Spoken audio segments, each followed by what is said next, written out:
room goes quiet after someone asks a hard question.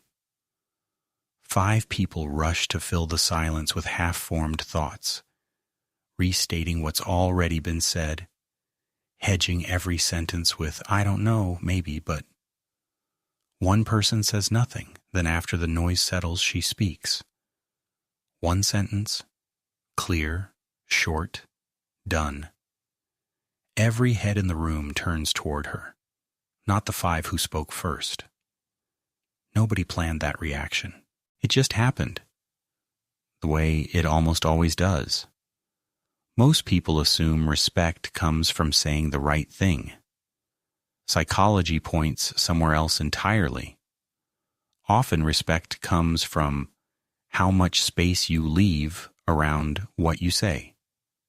By the end of this video, you'll know the 4 psychological patterns behind why less talking often earns more weight. The first was shaped by a very specific kind of childhood fear.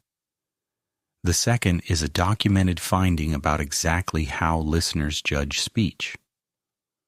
The third is something happening in nearly every meeting, every group chat, every family dinner, probably this week. And the fourth might reveal that talking less was never really about words at all. Picture a child growing up in a house where affection had to be earned through performance. Silence in that house didn't feel peaceful. It felt like disappearing. So the child learned to fill every gap, answering questions before they were finished, explaining feelings nobody asked about, narrating constantly, as if stopping might mean being forgotten. Psychologists studying anxious attachment describe this pattern clearly. Children who fear disconnection often learn to over-communicate, using words to manage other people's emotions and secure their attention. Talking for that child wasn't self-expression. It was a leash, thrown constantly toward whoever might otherwise walk away. Years later, that child is an adult in a meeting, in a relationship, in a group chat, filling every pause, over-explaining every decision, adding, "Does that make sense?" after sentences that were already clear. Not because they have more to say, because silence still quietly registers, somewhere old and unguarded, as danger. If you've ever caught yourself talking just to stop a silence from feeling unsafe, type "I do that too" in the comments.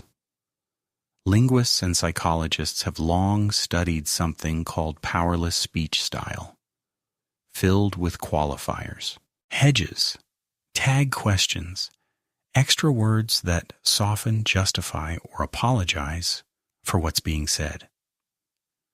This might be a silly idea, but maybe we could try. Research comparing speech patterns found something consistent. Speakers who use more hedges, more filler, and more words overall are consistently rated as less confident and less credible, even when the actual content of what they're saying is exactly the same as someone speaking with fewer words.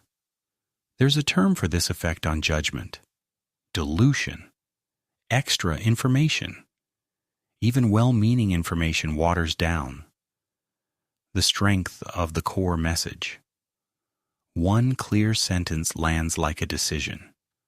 10 sentences saying the same thing, wrapped in softeners, land like a request for permission. The room doesn't consciously vote for the person who spoke less. Their brains simply received a stronger, more concentrated signal. And concentrated signals read as confidence, whether or not that was the intention. Now, notice how this plays out in an ordinary week. A meeting goes silent after a difficult question, and the silence itself starts to feel unbearable within seconds.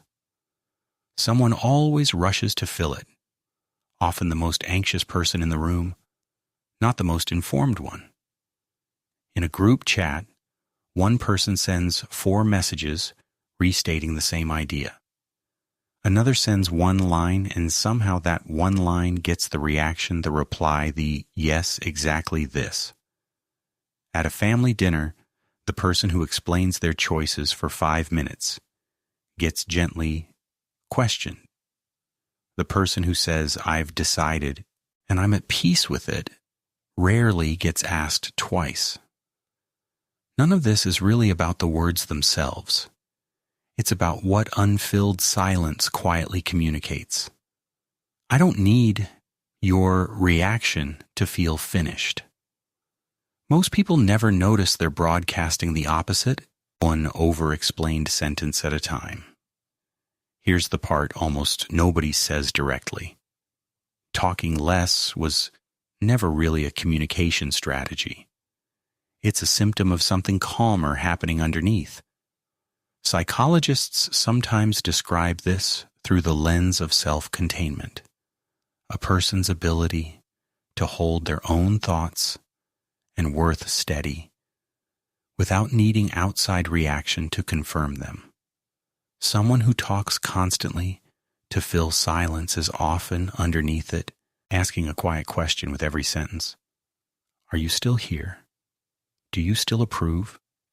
Did that land okay? Someone who speaks once and stops is answering their own question already.